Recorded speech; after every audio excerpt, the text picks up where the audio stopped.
Hello everyone, this is Aditya Singh Parihar and welcome to my channel AICS, that is Adi Institute for Civil Services।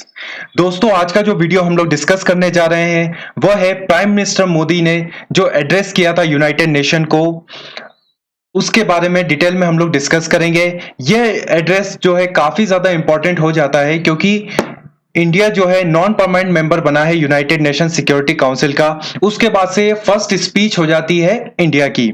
इसके अलावा बहुत सारे issues इस time पे चल रहे हैं, जैसे पेंडेमिक, कोरोना पेंडेमिक चल रहा है, इंडिया चाइना स्टैंड ऑफ चल रहा है, इंडो नेपाल में जैसे हम लोगों ने लास्ट वीडियो में डिस्कस किया था कि नेपाल में भी एंटी इंडिया सेंटिमेंट्स आ रहे हैं। गवर्नमेंट का क्या रोल प्ले किया जा रहा है, गवर्नमेंट की कितनी सारी फ्लैगशिप स्कीम्स चल रही हैं, इंडिया का क्या रोल है साउथ एशियन रीजन में, तो ये सारी बातों को हम लोग डिटेल में डिस्कस करेंगे इस वीडियो में। तो चलिए स्टार्ट करते हैं। सबसे पहले हम लोग देखेंगे कि जो मोदी जी ने जो स्टेटमेंट दिया था, सबसे इंपॉर्टेंट स्टेटमेंट रहा है कि while marching forward on the path of development we are not forgetting our responsibility towards our planet. तो ये जो स्पीच दी गई थी वो दी गई थी इकोसोक में। इकोसोक जो है वह है United nation economic and social council. ये क्या करता है, ये एक ऑर्गेनाइजेशन है। जैसा कि हम लोग जानते हैं यूनाइटेड नेशन क्या है, एक बहुत बड़ा ऑर्गेनाइजेशन है जो वर्ल्ड ऑर्डर को हैंडल करता है या मेंटेन करता है। इसके 6 प्रिंसिपल्स ऑर्गन हैं, जैसा कि हम जानते हैं general assembly, security council, इकोसोक, international court of justice, secretariat and trusteeship council. तो इकोसोक जो है उसका फंक्शन मेन यही रहता है कि जो सस्टेनेबल डेवलपमेंट है जिसमें सोशल, इकोनॉमिक और इन्वायरमेंटल जो इम्पैक्ट होते हैं उनको कोऑर्डिनेट करता है। यूनाइटेड नेशन की जैसे हमने देखा कि ये काफी सारे ऑर्गन्स हैं, तो जो इकोसोक का फंक्शन मेन यही रहता है कि इसका फोकस इसी पे रहता है कि इकोनॉमिक, सोशल और कल्चरल एक्टिविटीज जितनी भी रहती है यूनाइटेड नेशन को, उनके बीच में सामंजस्य स्थापित करना, मतलब कोऑर्डिनेशन बनाए रखना। तो इसीलिए मोदी जी ने जो स्पीच दी है उसमें सबसे इंपॉर्टेंट पॉइंट यही निकल के आया है कि उन्होंने कहा है कि जब हम लोग डेवलपमेंट की तरफ आगे बढ़ रहे हैं तो हम लोग अपनी रिस्पॉन्सिबिलिटी जो प्लेनेट के प्रति है, चाहे वो सस्टेनेबल डेवलपमेंट गोल हो या फिर सिंगल यूज प्लास्टिक में बैन करने की बात हो, इंटरनेशनल सोलर अलायंस की बात हो या फिर क्लीनलीनेस वाला जो हमारा कैंपेन चल रहा है उससे रिलेटेड हो, तो ये सारी चीजों को हम लोग मद्देनजर करते हुए ही आगे बढ़ रहे हैं और डेवलपमेंट कर रहे हैं। इसके अलावा इकोसोक के बारे में और मैं आपको एक बात बताना चाहता हूं कि इसमें काफी सारी पार्टीज मिलकर रोल प्ले करती हैं, जिसमें गवर्नमेंट होता है, प्राइवेट सेक्टर्स होते हैं, सिविल सोसाइटी होती है और एकेडमिया होते हैं। एकेडमिया मींस जो हमारे लिटरेट लोग होते हैं, एलिट सेक्शन ऑफ सोसाइटी, जो काफी ज्यादा पढ़े लिखे लोग होते हैं, उनका भी काफी ज्यादा रोल प्ले किया जाता है इस ऑर्गन में। तो चलिए नेक्स्ट स्लाइड की तरफ चलते हैं। सबसे इंपॉर्टेंट जो बात निकल के आई है, it's a time for UN's rebirth. जैसा कि हम जानते हैं कि यूनाइटेड नेशन का जो बर्थ था वो था 1945 में। After the second world war United nation एक ऑर्गेनाइजेशन के रूप में डेवलप हुआ ताकि जो सिचुएशन उस टाइम पे क्रिएट हुई थी, चाहे वर्ल्ड वॉर 1 या वर्ल्ड वॉर 2 के टाइम पे, वैसी सिचुएशन दोबारा ना आ पाए। तो मोदी जी ने यही कहा है कि हमारे पास आज की तारीख में वापस एक अपॉर्चुनिटी मिली है इस पेंडेमिक दौर में, जहां हम लोग देख पा रहे हैं कि जो पूरा वर्ल्ड है एक प्रकार से सफर कर रहा है एक कोरोना वायरस से। तो हमारे पास एक और चांस है कि क्यों ना हम यूनाइटेड नेशन में काफी ज्यादा मॉडिफिकेशन करें और उसको फिर से अपडेट करें। जैसा कि हम जानते हैं 1945 में जब यह फॉर्मेशन हुआ था, तब India was also founding member of the united nation, though it was the territory of the United Kingdom, but it is also counted as the founding members of the United Nations। But आज की तारीख में अगर condition हम देखें तो आज उसमें 193 कंट्रीज मेंबर्स हैं यूनाइटेड नेशन में। तो 50 to 193 इतना बड़ा जो पार्टिसिपेशन जो आज चेंज हुआ है, तो उसमें एक्सपेक्टेशन लोगों की बढ़ रही है कि इसमें भी बहुत सारा मॉडिफिकेशन किया जाए। जैसा कि सिक्योरिटी काउंसिल में सिर्फ 5 परमानेंट मेंबर्स होते हैं, तो इंडिया बहुत टाइम से, काफी ज्यादा टाइम से ये अर्ज कर रहा है कि हमारा भी रिप्रेजेंटेशन उसमें बढ़े, एशियन कंट्रीज का रिप्रेजेंटेशन बढ़े, अफ्रीकन कंट्रीज का बढ़े। जैसा कि आप लोगों को पता होगा कि अफ्रीका से किसी का भी रिप्रेजेंटेशन नहीं है सिक्योरिटी काउंसिल में एज अ परमानेंट मेंबर, तो इंडिया हमेशा से उसको आगे रखता आया है। इसके अलावा मोदी जी ने यह भी कहा है कि हमको let us not lose this chance, क्योंकि ये काफी ज्यादा अच्छा चांस हम लोगों के पास आया है कि हमारा जो यूनाइटेड नेशन है, जो सबसे बड़ा ऑर्गेनाइजेशन है, उसको वापस से उसमें चेंजेस लाने का और उसमें रिफॉर्म लाने का और उसको एक प्रकार से उसका रीबर्थ करने का। नेक्स्ट हम और भी उनके हाइलाइट्स देखते हैं स्पीच में। सबसे इंपॉर्टेंट पॉइंट उन्होंने एक और चीज कही है कि we are playing a silent role in achieving agenda 2030। Sustainable development goal के बारे में आप लोगों को पता ही होगा कि 2015 टू 2030 17 गोल्स जो है दुनिया में एस्टेब्लिश किए गए हैं, जिसमें आते हैं जैसे poverty, no poverty, zero hunger, good health and wellbeing, quality education, gender equality. इस तरह के काफी ज्यादा जो टारगेट्स हम लोगों ने सेट किए हैं, हम लोग उस पे भी काफी ज्यादा काम कर रहे हैं। जैसे जीरो हंगर हो गया, नो पॉवर्टी हो गया है, जेंडर इक्वालिटी के लिए इंडिया में बहुत सारे काम किए जा रहे हैं। उन्होंने एक बात को अपनी और भी काफी ज्यादा वजन देते हुए कहा है कि we draw inspiration from our motto collective efforts for growth of all with everyone's trust. जैसा कि आप जानते हैं कि सेकंड टेन्योर में मोदी गवर्नमेंट ने आते ही क्या कहा था कि जो सबका साथ और सबका विकास जो हमारा नारा था, वो स्लोगन को हम लोगों ने और आगे एलोबरेट किया और आगे बढ़ाया और उसमें लिखा सबका विश्वास, कि हम सबका साथ तो चाह रहे हैं और सबका विकास भी कर रहे हैं। डेवलपमेंट सभी का हो रहा है और सबको साथ लेते हुए हम लोग उनका डेवलपमेंट कर रहे हैं, बट उनका ट्रस्ट भी हम लोग जीतने की कोशिश कर रहे हैं। इसके अलावा ये एक आप इमेज देख सकते हैं जिसमें ये लास्ट ईयर की इमेज में, जिसमें उन्होंने कहा था कि दुनिया को हमने युद्ध नहीं बुद्ध दिया है। लास्ट ईयर इंडिया और पाकिस्तान काफी ज्यादा सिचुएशन वर्स हो गई थी। इस वजह से उन्होंने जब जनरल असेंबली में गए थे तो उन्होंने वहां पे ये स्टेटमेंट दिया था कि दुनिया को हमने युद्ध नहीं बुद्ध दिया है। चलते हैं हमारी नेक्स्ट स्लाइड पर। सेकेंड चीज उन्होंने काफी ज्यादा एम्फेसिस करके बताई है कि हम लोगों ने full sanitation coverage 6 lakh villages, आप समझ सकते हैं 6 लाख गांवों के अंदर उन्होंने सैनिटेशन फैसिलिटी प्रोवाइड की है। कब? लास्ट ईयर 2019 में ही यह उन्होंने अचीव कर लिया था, क्योंकि लास्ट ईयर 2019 में हम लोग सेलिब्रेट कर रहे थे Mahatma Gandhi 150th birth anniversary. तो 150वीं वर्षगांठ हम लोग सेलिब्रेट कर रहे थे 2019 को। और जैसा कि हम लोग जानते हैं कि महात्मा गांधी स्वच्छता के लिए काफी ज्यादा आगे रहते थे। उन्होंने एक बार यह स्टेटमेंट भी दिया था, अगर मुझे स्वच्छ भारत और भारत की आजादी में से कुछ चुनना हो तो मैं भारत स्वच्छ भारत ही चुनूंगा। मतलब स्वच्छता उन्हें इतनी ज्यादा प्रिय थी और वे जानते थे कि स्वच्छता से ही सारी चीजें मिलती हैं। तो ये जो फ्लैगशिप स्कीम थी गवर्नमेंट की, जिससे स्वच्छ भारत हम बनाना चाहते हैं, तो वो अचीव कर ली गई है 2019 में ही, जिसमें 6 लाख विलेजेस को उन्होंने सैनिटाइज किया है, फुली सैनिटाइज्ड। ये वो सैनिटाइज नहीं है जो आजकल हम लोग कोरोना पेंडेमिक में यूज कर रहे हैं। ये सैनिटेशन मतलब जो वाटर फैसिलिटीज और जो जितनी भी हम लोग जाते हैं जैसे वॉशरूम वगैरह फैसिलिटी, हम लोग जानते हैं कि गांव में, ये विलेजेस में आज भी कई विलेजेस में ये सारी फैसिलिटीज नहीं होती थी, जिस वजह से जो विमेन रहती थी उन्हें बाहर जाना पड़ता था। इस वजह से क्या होता था, एक तो हाइजीन इश्यू होता था, क्राइम रेट जो है बढ़ता जाता है। तो गवर्नमेंट ने क्या सोचा कि जो ये फैसिलिटी है वाटर एंड सैनिटेशन की फैसिलिटी, ये घर में ही प्रोवाइड की जाए from the on behalf of the government. तो ये फ्लैगशिप स्कीम के बारे में ही मोदी जी ने बताया।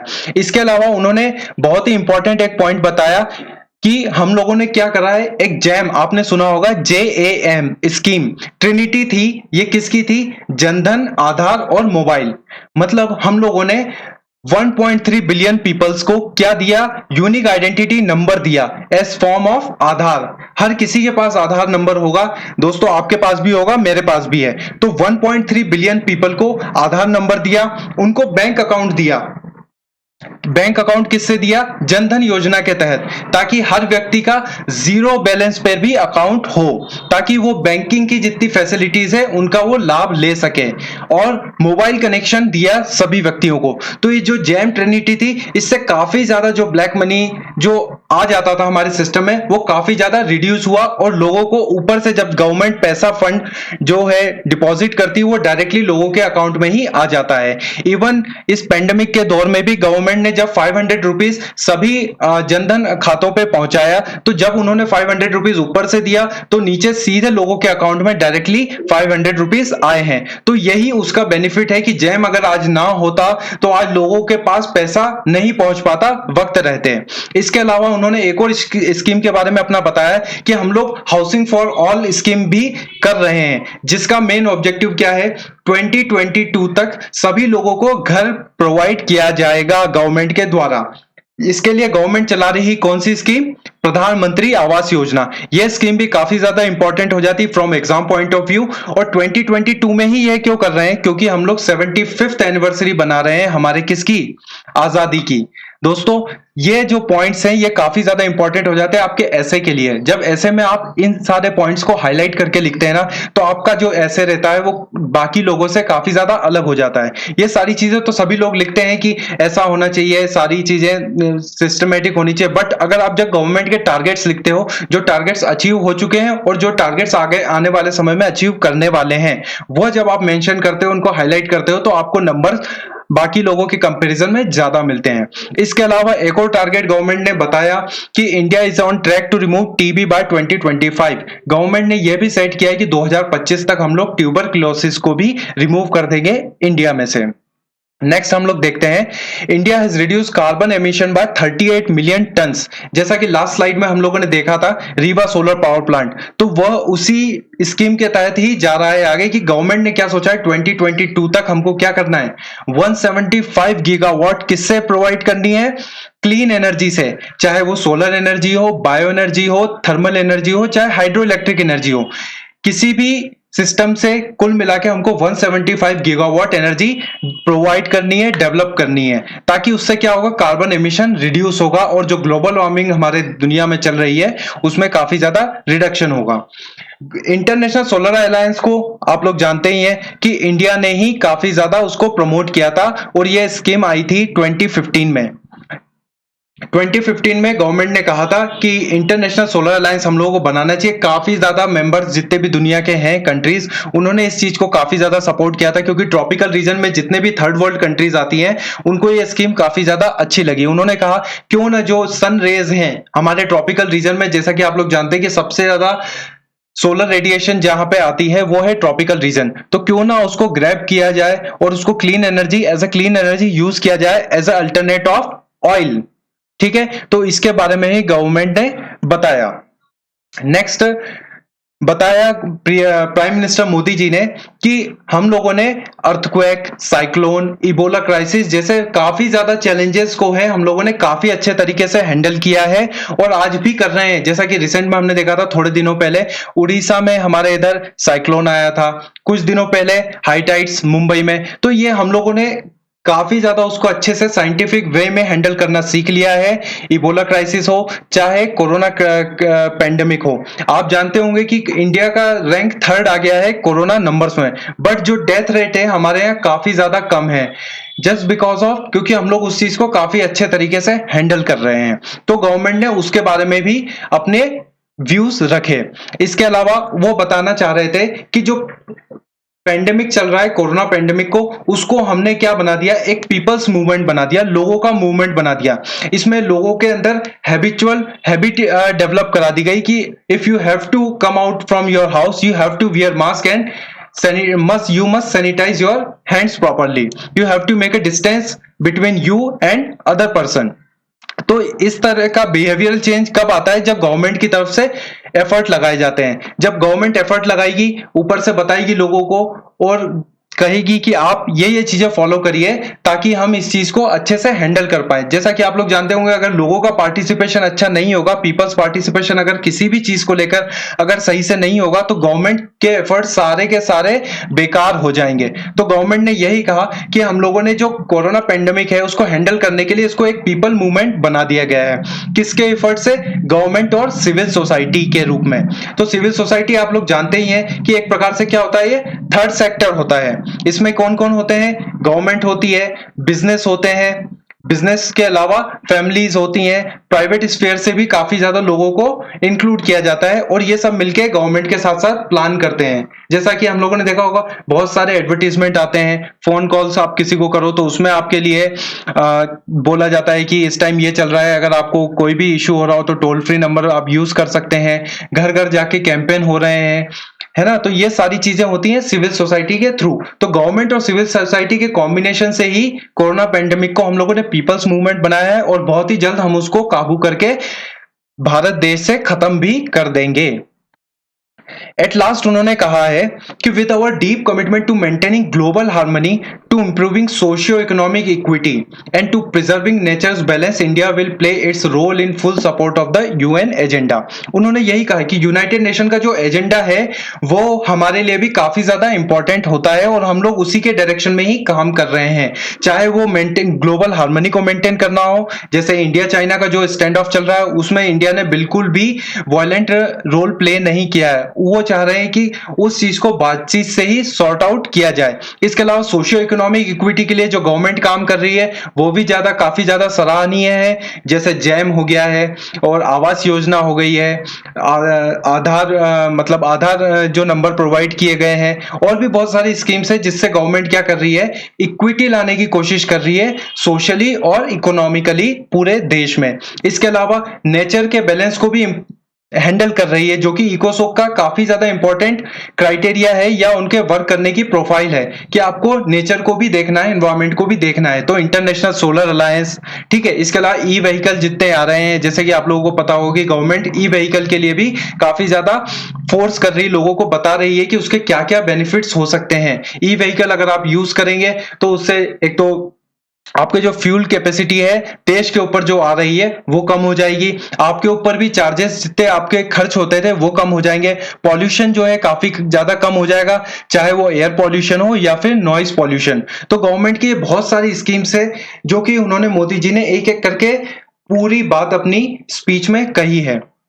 तो दोस्तों, आपको ये वीडियो कैसा लगा आप बिल्कुल हमें कमेंट सेक्शन में बताइए, और इसी तरह के अगर आप और वीडियो चाहते हैं तो प्लीज हमें टेलीग्राम कीजिए, व्हाट्सएप कीजिए।